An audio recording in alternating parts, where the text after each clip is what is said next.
Sunday na ulit.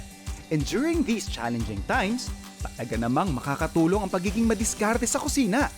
Kaya naman huwag nang magpahuli dahil tuturuan ko kayong mag-S, F, R, G.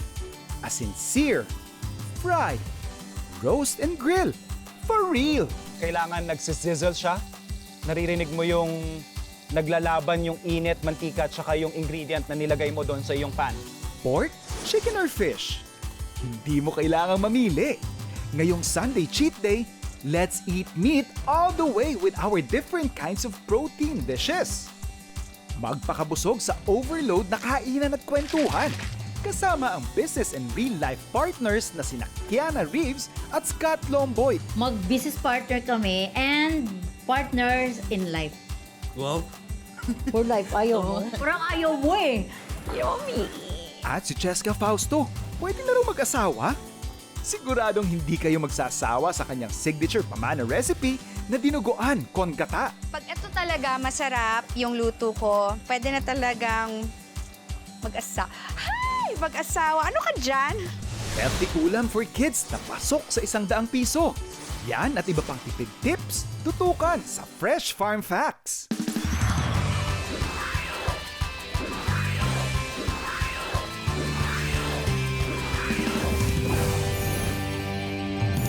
So, Food Explorers, nagbabalik ang inyong television course kung saan tuturuan natin kayo ng basics ng pagluluto para mas mapalakas pa ang inyong mga weekend warrior games. So let's start.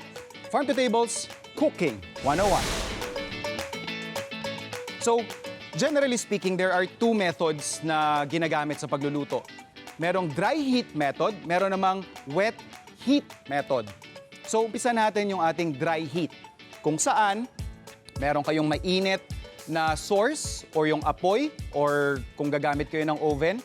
And then, either small layer of fat or yung buong environment ang nagluluto sa kanya. Yun basically yung pagkakaiba kumpara sa wet. Kung saan, literal, basa, may tubig or broth na ginagamit para maluto yung inyong ingredient.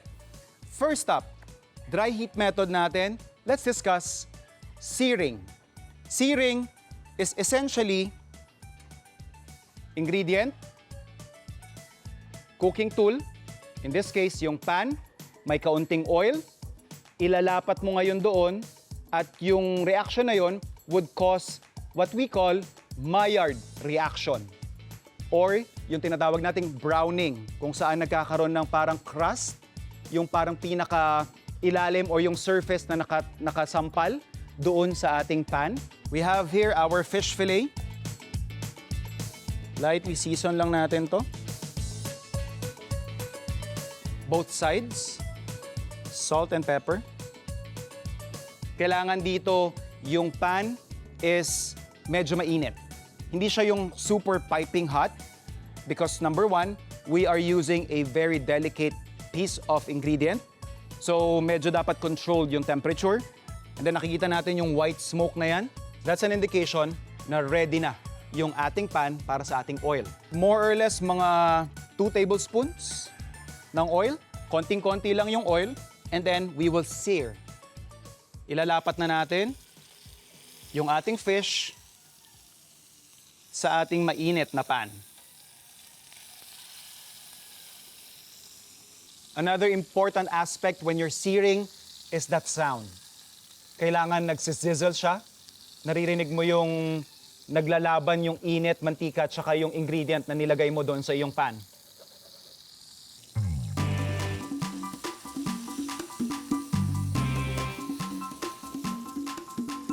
And that right there is the browning that I'm after. Yan, nakikita ninyo yan.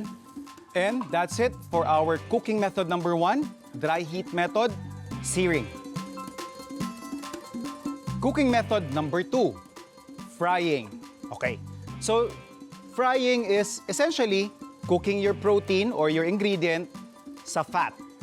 Pero may dalawang klase ng frying. We will start with shallow frying. So pag konti yung oil, that's technically searing. Kapag medyo mas maraming oil, kunyari halos kalahati nung ingredient na ipiprito mo, ganun kataas yung oil mo, That's shallow frying. So we have our pan. Preheated na rin yan. We have here brown butter o yung mantikilya na pinainit, hiniwalay yung milk solids. Let's add in our brown butter. And we have here our chicken breast. Just gonna make it simple. Salt and pepper lang ito. Some tips, of course, when you're doing frying as a cooking technique, importante po na yung inyong ipiprito ay as dry as possible. So, kadalasan yan, pinapat dry natin ng kitchen towel. Or kung pwede ninyong ilagay sa strainer or rack para mag-drip yung mga excess moisture, ginagawa rin namin yon. Yan, kung makikita ninyo, hindi totally submerged yung ating protein sa cooking oil or dun sa ating brown butter. Flip lang natin.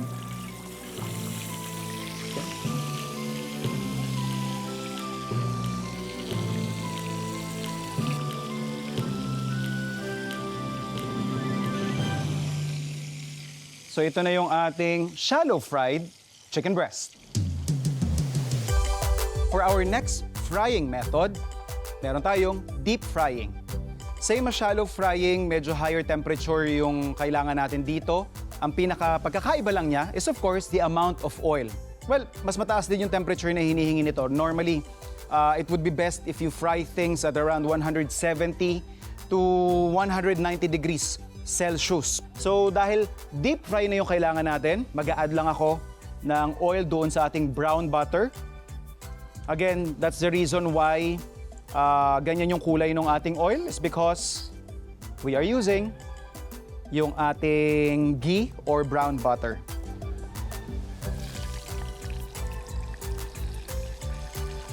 So yun, nakikita natin, totally submerged yung ating protein doon sa ating hot oil. So of course, kapag magde-deep fry ka, what you're really looking for is yung golden brown color. Next up, roasting. Roasting is another dry heat method kung saan radiant heat yung nagluluto doon sa iyong ingredient. Examples niyan is, of course, oven, lechon kung saan may uling sa baba.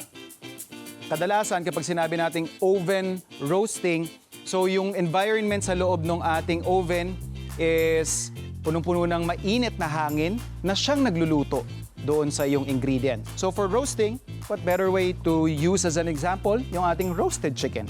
I would want to season yung outside. Rub lang natin yan. And of course, sa loob, don't forget to put in salt or seasoning inside the carcass. Pepper, of course. We have our garlic.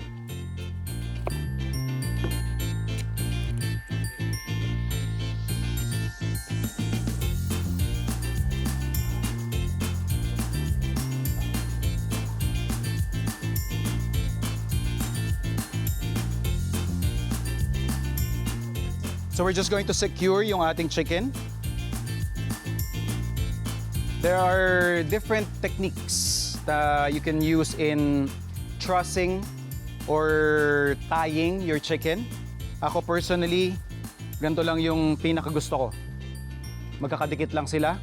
So once na na-secure na natin yung ating chicken, pwede na natin ipasok sa oven. So ngayon naka-preheat yung oven natin ng 400 degrees Fahrenheit. So inililapat ko siya doon sa parang parilya, again, para mas maganda yung circulation nung dry heat na natatrap sa loob ng oven. So after natin mailagay yung ating chicken, ibababa ko na yung temperature to 350 degrees.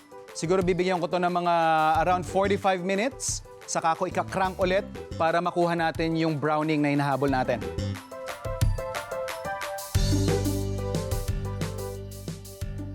And then finally, yung last cooking method natin under dry heat is grilling and broiling. Alright? So let me just explain yung main differences. Grilling is basically yung heat source mo nasa ilalim, hindi yan pan. Kailangan nakarektang tumatama yung init doon sa iyong ingredient. So pag grilling, that means nasa baba yung heat source natin. Pag broiling, siya naman yung nasa taas. Kadalasan yan sa restaurants, pinanggagalingan yan or ginagamit dyan is yung tool or equipment na salamander.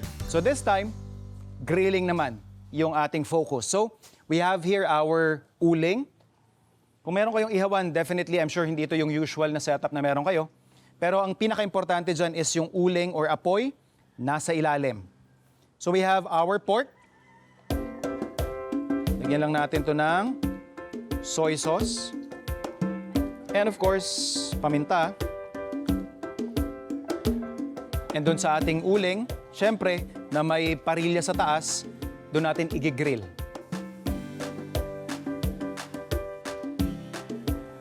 So lulutuin lang natin to, and then we'll finish the batch.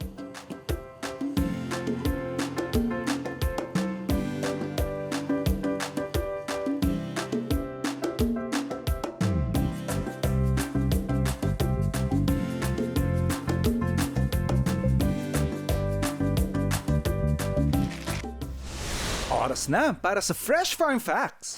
Sumangguni sa atin si Reyes Pineda para malaman kung paano nga ba gumagawa ng simpleng gravy. Tulad ng mga niluto na natin dito sa Farm to Table, ganito lang yan, Food Explorer. Ang sekreto sa pinakamasarap na gravy ay ang paggamit sa oju o yung katas ng pinaglutuan mo. Once you have the juices or yung oju nga, you thicken it with roux. Season it with soy sauce or oyster sauce or W sauce, pepper, lagyan mo rin ng cream yan or whatever preference you have. And that's it. Simple, pero solid talaga. Salamat, Reyes! Happy cooking! I'm Kiana Reeves, and Ako naman po si Scott Longboy. so we are the owners of... Celeb Cafe. Yes, mag-business partner kami and partners in life. Wow. For life, ayaw mo? Parang ayaw mo eh. Sige na nga, wag na. Pareho naman kaming, ako mahilig ako magluto. And then siya naman is, mayroon silang family business na food din.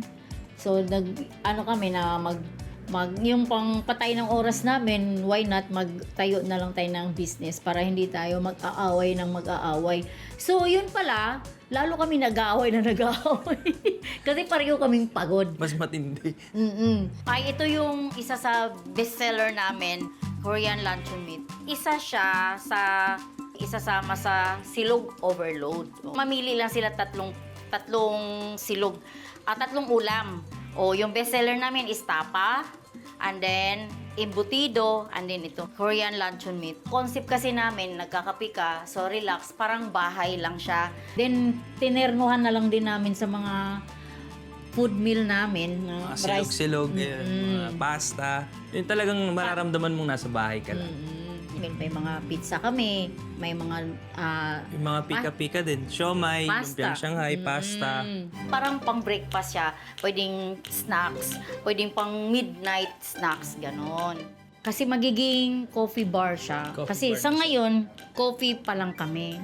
So yung yung design dito, minsan, kadalasan nga lagi niyang pinupuna, wag yan. So, mag-aaway na kami maliit na bagay. Kasi ikaw na dyan. Ikaw naman lagi yung nasusunod. Syempre, ako pa rin ang masusunod. Hinayaan ko na lang. Hanggang hinayaan na niya ako na ito yung, kasi naririnig naman niya sa mga customers namin na, uy, ang ganda ng design, parang sa bahay lang, parang ang cozy, parang ang lamig tingnan, gano'n. So, siguro naniniwala na siya sa design. Naniniwala ko. na lang ako. Kaya hindi na siya nang babash sa akin. Ang task naman niya dito is siya yung taga-timpla ng coffee, milk tea, at saka fruit tea. Kasi nag-training talaga kami noon. Pag silog overload, 2 rice siya. Kung sa Bisaya pa, gigisangag na ang bahaw. Gawin nating 2 itlog kasi overload siya. And then, i-ano na natin tong tapa. So, ito yung embutido. And then, Korean Luncheon Meat. Silog overload. O, di ba? For our next Fresh Farm Facts, gusto malaman ni Ning na kulangga kung ano ang pwedeng iluto sa 100 peso budget na ulam for kids. Here are certain ideas. Personally, ako mahilig ako gumamit ng itlog. Itlog for me is yung parang cheat ko when it comes to providing healthy meals for my family. Very economical, affordable, and packed with nutrients. Yan yung isa sa mga pwede mong isama sa menu cycle mo. Pwedeng everyday yan or 3 times a week. And of course, paggamit ng mga napapanahong gulay.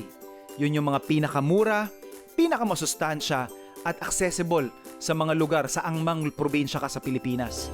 Hello po mga ka-food explorers. Ito po ang ating bestseller na spinach pizza. Oven lang po ng 20 to 25 minutes. Kaya namin naisip yun dahil more on mga kaibigan namin, syempre nasa showbiz. Kaya yung iba nga sabi, pwede po bang pumunta dyan kahit hindi celebrity? Kasi nga nakikita nila, baka isipin na for celebrity lang. So, naman, syempre hatak din kasi pag may mga artista. Nasa naman ako, nasa House of Lies, nagtitaping ako. Kaya nag-usap-usap sila dun mga co-actors ko na pupunta sila dito daw. Sila Beauty Gonzales, sila Chris Bernal, Direk Jerry Sinene, pasyal daw sila dito. Mapapanood nyo ako doon every Monday to Friday at 3:20 p.m. sa GMA Afternoon Prime. Ayun mga kapuso, luto na! Anong tawag ko sa kanila? Food explorer. Yan!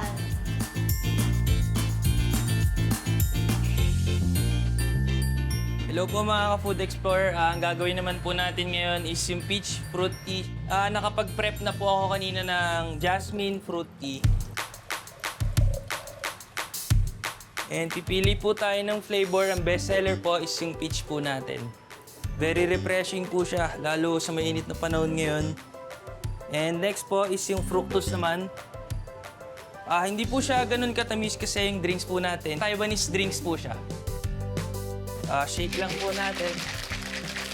Pag nag-bubbles, okay na po siya. Lagyan lang po natin siya ng singers. 1 scoop lang po. Ready na po siya. Ito na po ang ating peach fruit tea. Ang next naman po natin is yung bestseller din natin na hazelnut iced coffee. Ang una-una po, syempre, creamer.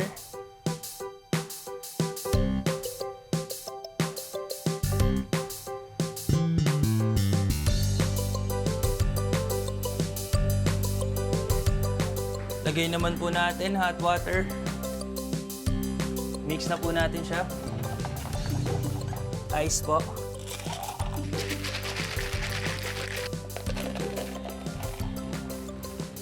And yung coffee po. Hazelnut iced coffee. So, ito naman yung budbud natin. Ang iba, hindi nila alam ano yung budbud. Akala nila yung kakanin. Ipakita natin kung bakit siya tinawag na budbud. So, ito yung Hungarian. Ito yung bestseller. Kasi sa budbud kasi, pwede kang magpili pa rin. May mga choices kami. Ang main talaga ng budbud is lechon kawali at saka scrambled egg. Kahit anong ano pa yan, kapartner, basta ito yung pinaka-main ulam. Then mamili na lang sila, Hungarian, parang silog din. Hungarian, lumpia, yun, same pa rin sa, sa silog. Ang kaibahan lang dito, kasi scrambled egg, hindi siya sunny side up. Tinawag siyang budbud kasi yung kanin, unahin mong i-serve yung kanin, then ibubud mo lang yung mga ulam. Then, ilagay sa gitna ang scrambled egg. Ito na yung budbud Hungarian natin. Ayan. Siya nga pala mga kapuso, may good news ako sa inyo. Alam nyo ba na nagkaka-award na ang Celeb Cafe? Yes! Wow! Oh, thank you ka. Ayun, maraming salamat po kay Sir Richard Ninyola sa 3rd Philippine Trending Brand 2026 Cafe and Resto Bar of the Year po. Thank Salamat you, po. thank you. Sana every year mayroon kaming ganito. Masanla ba to? Food Explorers, follow nyo po kami sa aming Facebook page, Celeb Cafe, and sa Instagram naman po, Celeb_Cafe. For our last Fresh Farm Facts, humihingi ng tips si Florinda Santos Bauto kung paano raw ba mape-perfect ang ginisang bagoong alamang niya. Miss Florinda, ganito lang po yan. Ako ang personal na ginagawa ko is dinadamihan ko ng kamatis, sibuyas, bawang at luya. Ginigisa ko to ng maigi para magsama-sama yung umami na meron dito sa mga aromatics natin, saka ko nilalagay yung aking bagoong alamang. And of course, I also add in vinegar. I think that's very essential lalo na pag gusto mong mas masarap, mas buo yung flavor. Konting sugar of course, para kumpleto meron kang salty, umami, sour, and a bit sweet. Ayan, sana nakatulong ako sa mas masarap mong ginisang bagoong alamang. Thanks and happy cooking, Florinda! Yes, hello mga kapuso. Ayan, it's me, Cheska Fausto from Bubble Gang. At today, isi-share ko sa inyo ang pamanang recipe na pinamana pa sa akin ng lola ko tsaka ng mom ko. Dinuguan with a twist. So may pagka-Bicol twist siya dahil mamaya-maya may gata tayong isasama sa ating dugo. At ituturo ko yun sa inyo for today, mga ka-food explorers. Let's go! Pork blood ito, mga kapuso. Kumbaga magmamarinate tayo dito ng mga ingredients pa. So unang-una, lagay natin ng maraming garlic.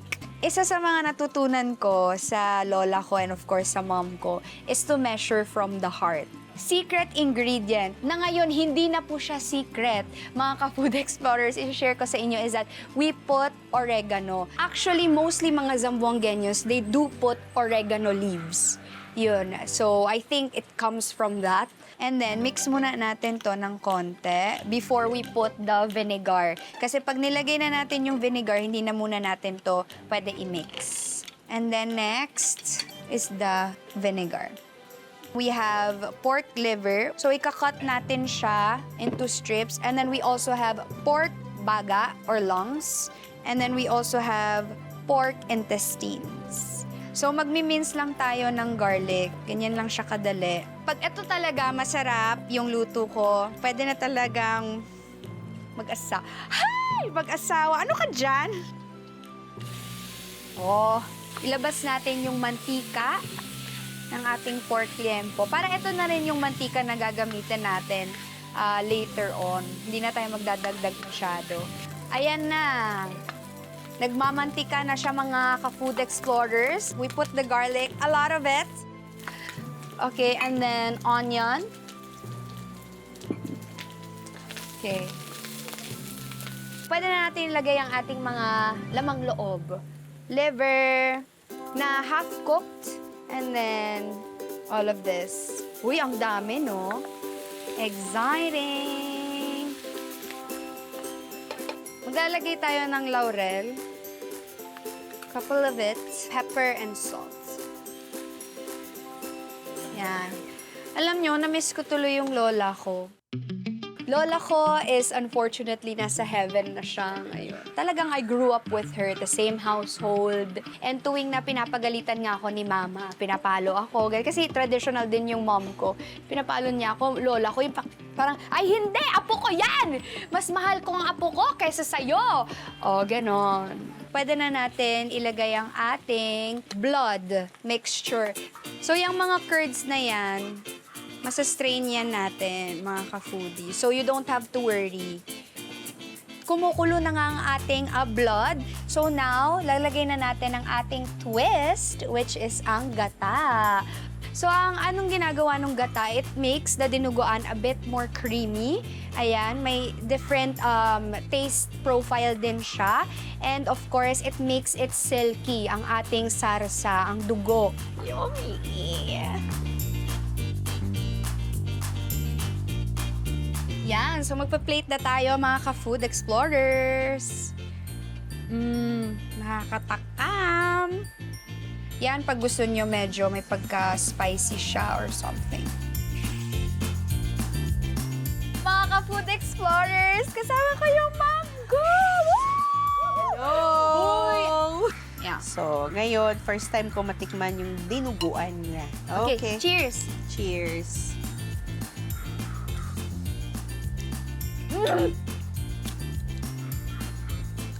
Do you like it? Yeah, I like it. Yeah! Sabroso. Sa totoo lang, na-pressure ako kanina kasi obviously she's here para i-taste yun. Parang kinabahan ako. My lola is the best sa cooking niya, but it's close, pretty close, and I'm super proud of it. Kaya I hope I make her proud too.